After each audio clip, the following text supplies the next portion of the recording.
Here we go. Okay, I'm back. I'll be reading some more from Bridge to Terabithia. Bridge to Terabithia, this book. Okay, we're up to chapter 3.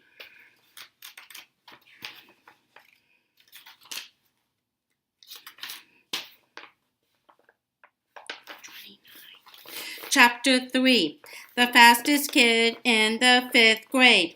Jess, didn't see Leslie book again, except from a distance until the first day of school the following Tuesday, when Mr. Turner brought her down to Miss Meyer's 5th grade class at Log Creek Elementary. Leslie was still dressed in the faded cutoffs and the blue undershirt. She had sneakers on her feet, but no socks. So surprise swooshed up from the class like steam from a released radiator cap. They were all sitting there primly dressed in their spring Sunday best. Even Jess wore his one pair of corduroys and an iron shirt. The reaction didn't seem to bother her. She stood there in front, her eyes saying, "Okay, friends, here I am."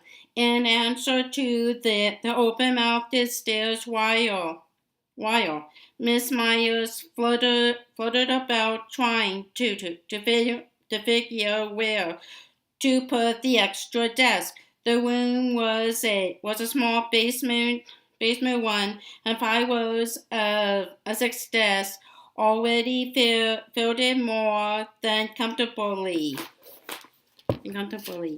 31, Miss Myers kept mumbling over her double chin. 31. No one else has more than 29.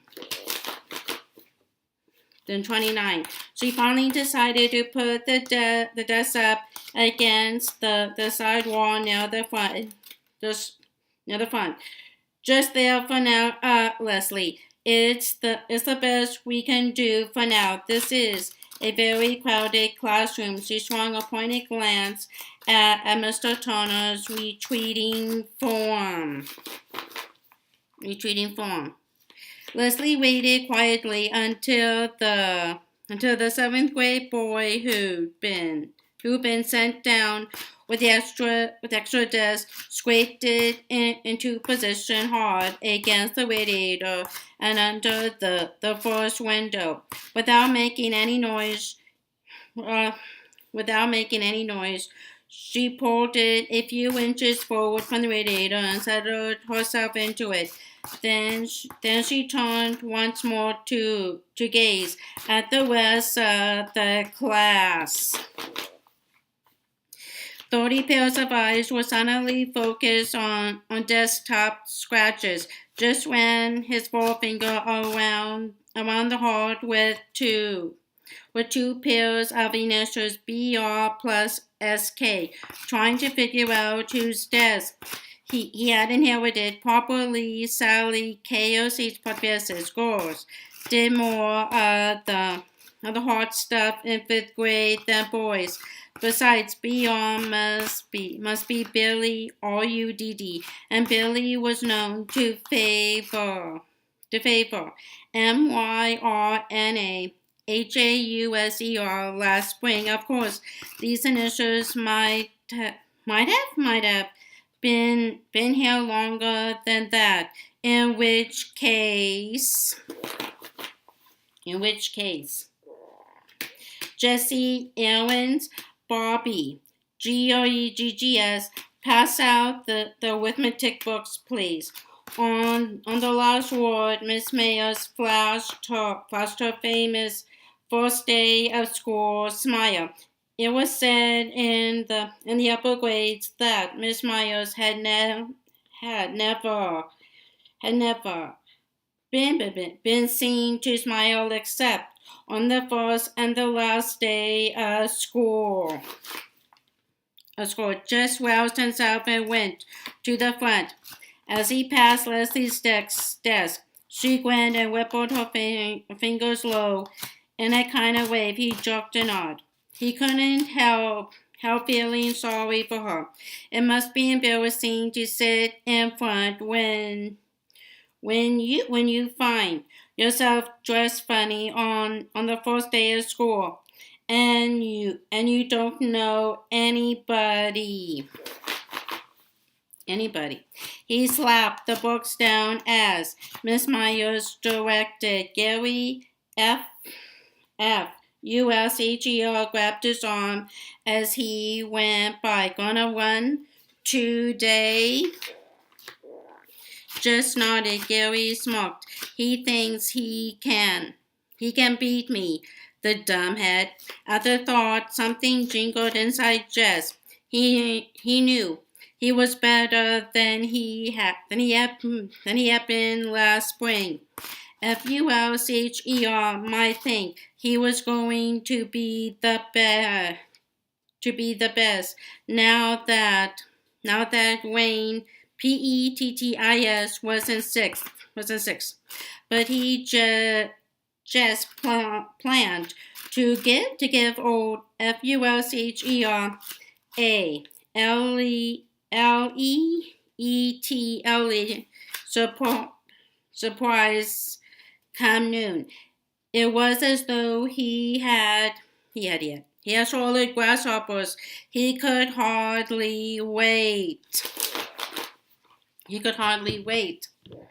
Miss Myers handed out books almost as though she were President of the United States, dragging the distribution process out in senseless signs and ceremonies. It occurred to Jess that she too wished to postpone regular school as long as possible. When it wasn't his turn to pass out books, Jess sneaked out a piece of notebook paper and drew. He was toying with the idea of doing a whole book of drawings. He ought to choose one chief character and do a story about it. He scribbled several animals and tried to think of a name. A good title would get him started. The Haunted Hippo? He liked the ring of it. Herbie the Haunted Hippo? Even better, The Case of the Crooked Crocodile? Not bad. What's your drawing, Gary? FULCHER was leaning way over his desk. Just covered the page with his arm. Nothing. Aw, come on, let me see. Just shook his head. Gary reached down and tried to pull Jessie's hand away from the paper. The Case of the Crooked. Come on, Jess, he whispered hoarsely. I ain't gonna hurt nothing. He yanked at Jess' thumb. Just put both arms over the paper and brought his sneaker heel crashing down on Gary. FULCHER popped his toe. Yowie! Boys! Miss Mayer's face had lost its lemon pie smile. He stomped my toe. Take your seat, Gary, but sit down. Jessie Owens, one more peep from your direction, and you can spend recess in here, copying the dictionary.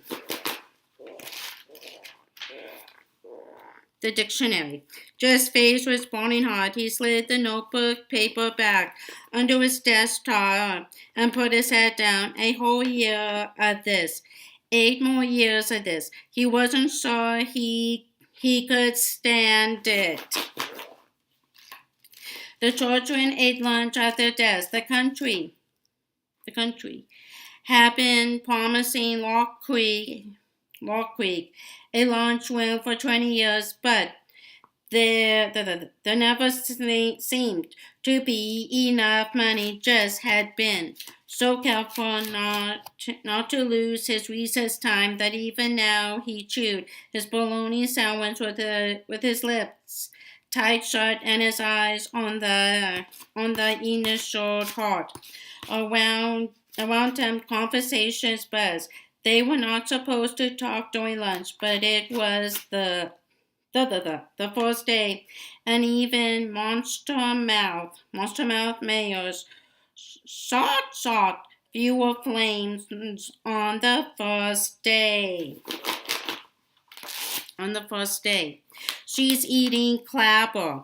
2 seats up from where he sat, Mary Lou Peoples was at work being the second snottiest girl in the 5th grade. Yogurt, stupid.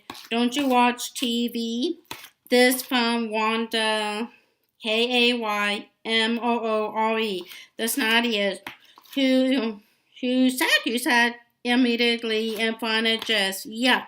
Lord, Lord, why couldn't they leave? They leave people in peace. Why shouldn't Leslie Burke eat anything she darn pleased? Darn pleased. He forgot that he was trying to eat carefully and took a loud slurp of his milk. Wanda Moore turned around, all pissed-faced. Jessie Owens, that noise is pure repulsive. He glared at her hard and gave another slurp. Another slurp.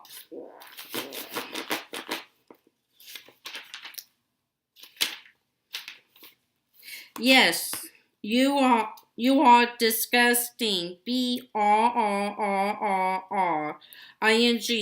The recess bell with a yelp. The boys were pushing for first place at the door. The boys will all sit down. Oh Lord, while the girls lined up to go out to the playground, ladies first. The boys quivered on the edges of their seats. Like moths, fighting to be freed of cocoons. Would she never let them go? Let them go. All right now, if you boys, they didn't give her a chance to change her mind. They were halfway to the end of the fair before she could finish her sentence. The first two out began dragging their toes to make the finish line. The ground was rutted from past rains, but had hardened in the late summer drought. So they had to give up on sneaker toes and draw the line with a stick. The 5th-grade boys, bursting with new importance, ordered the 4th-graders this way and that, while the smaller boys tried to include themselves without being conspicuous. How many?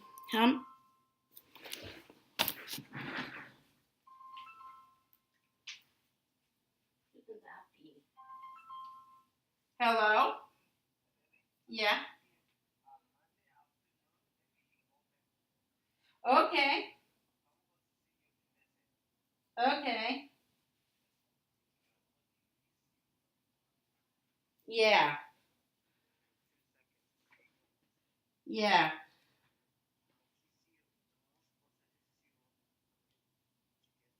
Okay.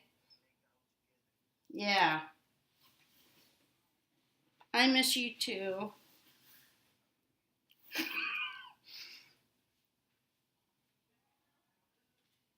I know.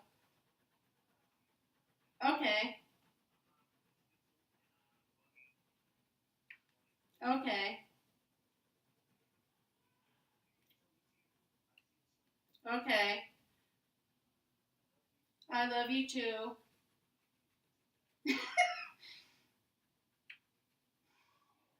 Okay.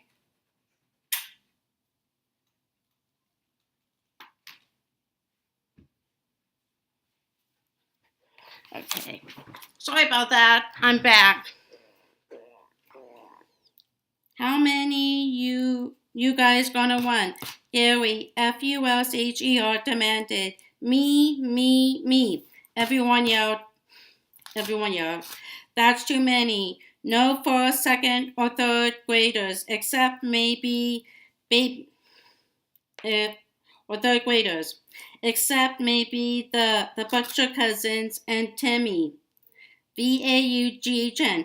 The rest of you will just be in the way. Shoulder sack, but the little boys backed away obediently. Okay, that leaves 26. 20, 27. Stand still. 28. You get 28 quick. F-U-S-H-E-R asked Greg Williams, his shadow white. 28. Okay, now we will have eliminations like always. Count off by fours. Then we will run all the ones together, then the twos. We know. Everyone was impatient with Gary, who was trying for all the world to sound like this year's Wayne. Pettis. Jesse was a four which suited him well enough. He was impatient to win, but he really didn't mind having a chance to see how the others were doing since spring. FUSHER was a one, of course, having started everything with himself. Jesse grinned at FUSHER, put his back, and stuck his hands into the pockets of his corduroys, wiggling his right forefinger through the hole.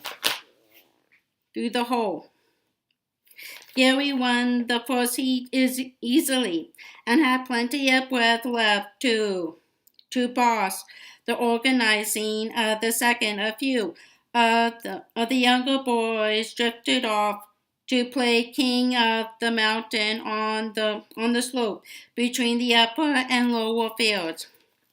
Out of the corner of his eye, Jess saw someone coming down from the upper field.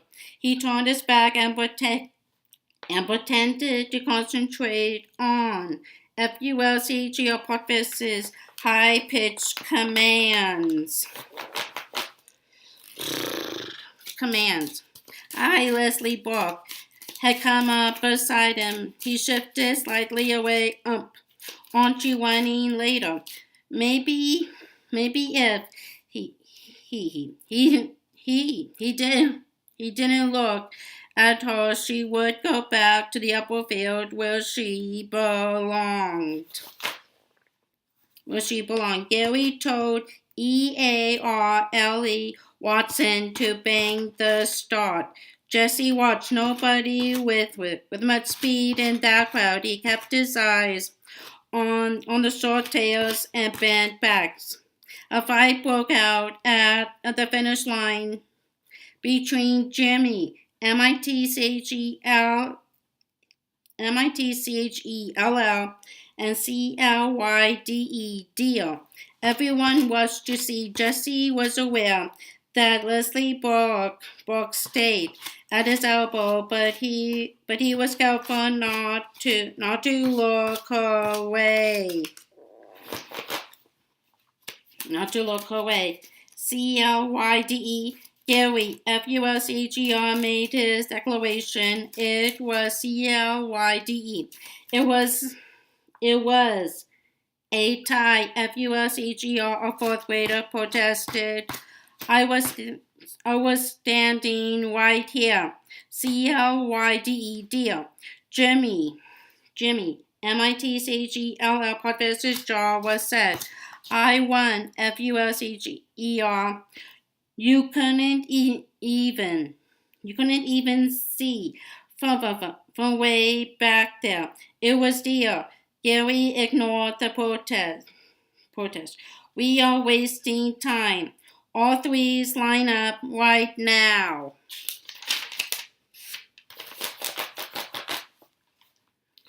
Jimmy's fist went up. Ain't fair, F-U-S-H-E-R. Gary turned his back and headed for the starting line. Oh, let them both run in the finals. What you gonna hurt? Jess said loudly. Gary stopped walking and wheeled to face him. F-U-S-H-E-R glared first at Jess and then at Leslie Brooke. Next thing he said, his voice dripping with sarcasm. Next thing you were gonna want to let some girl run. Just face went hard, sir, he said recklessly. Why not? He turned deliberately toward Leslie. Wanna run? He asked. Sure. She was grinning. Why not?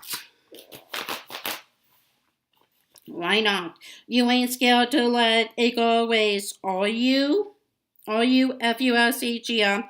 For a minute, he thought Gary was going to sock him, and he stiffened. He mustn't let F-U-S-H-E-R suspect that he was scared of a little belt in the mouth. But instead, Gary broke into a trot and started bossing the threes into line for their heat. You can run with the fours, Leslie. He said it loudly enough to make sure F-U-S-H-E-R could hear him, and then concentrated on the runner. See, he told himself, you can stand up to a creep like F-U-S-H-E-R, no sweat. Bobby Miller won the threes easily. He was the best of the fourth graders, almost as fast as F-U-S-H-E-R, but not as good as me, Jessie thought. He was beginning to get really excited now. There wasn't anybody in the fours who could give him much of a race. Still, it would be better to give F-U-S-H-E-R a scare, but by running well in the heat. Leslie lined up beside him on the right. He moved a teeny bit to the left, but she didn't seem to notice. At the bank just saw forward, it felt good. Even the rough ground against the bottom of his worn sneakers. He was pumping good. He could almost smell Gary F-U-S-H-E-R participated surprise at his improvement. The crowd was noisier than they'd been during the other heat. Maybe they were all noticing. He wanted to look back and see where the others were, but he resisted the temptation. It seemed conceited to look back. He concentrated on the line ahead. It was nearing with every step. Oh, Miss Bessie, if you could see me now. He felt it before he saw it. Someone was moving up. He automatically pumped harder.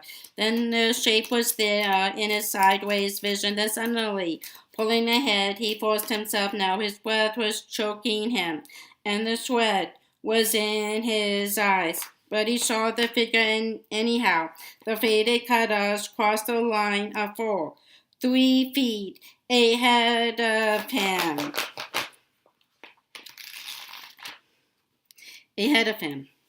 Leslie turned to face him with a wide smile on her tan face. He stumbled and without a word, began half walking, half trotting over to the starting line. This was the day he was going to be champion, the best runner of the fourth and fifth grades, and he hadn't even won his heat. There was no cheering at either end of the field. The rest other boys seemed as stunned as he. The teasing would come later, he felt sure, but at least for the moment none of them were talking. Okay, FUSEGR took over. He tried to appear very much in charge. Okay, you guys, you can line up for the finals. He walked over to Leslie. Okay, you had your fun. You can run on up to the hopscotch now. But I won the heat, she said. Gary lowered his head like a ball. Girls aren't supposed to play on the lower field. Better get up Better. Get up there before one of the teachers sees you. I want to run, she said quietly. You already did. What's the matter, FUSEGR? All Jesse's anger was bubbling out. He couldn't seem to stop the flow. What's the matter? Scared to race her?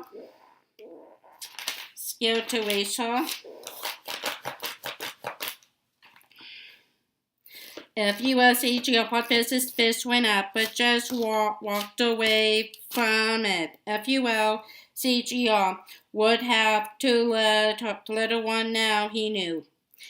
And FUSEGR did angrily and grudgingly. She beat him. She came in first and turned her large, shining eyes on a bunch of dumb, sweaty, mad faces. The bell rang. Jess started across the lower field, his hands still deep in his pocket. She caught up with him. He took his hands out and began to trot toward the hill. She got him into enough trouble. She speeded up and refused to be shaken off. Thanks, she said. Yeah? For what? He was thinking. You are the only kid in this whole darn school who's worth shooting. He wasn't sure, he thought. Her voice was quivering. But he wasn't going to start feeling sorry for her again. So shoot me, he said. On the bus that afternoon, he did something he had never thought he would do. He sat down beside Mary Bailey.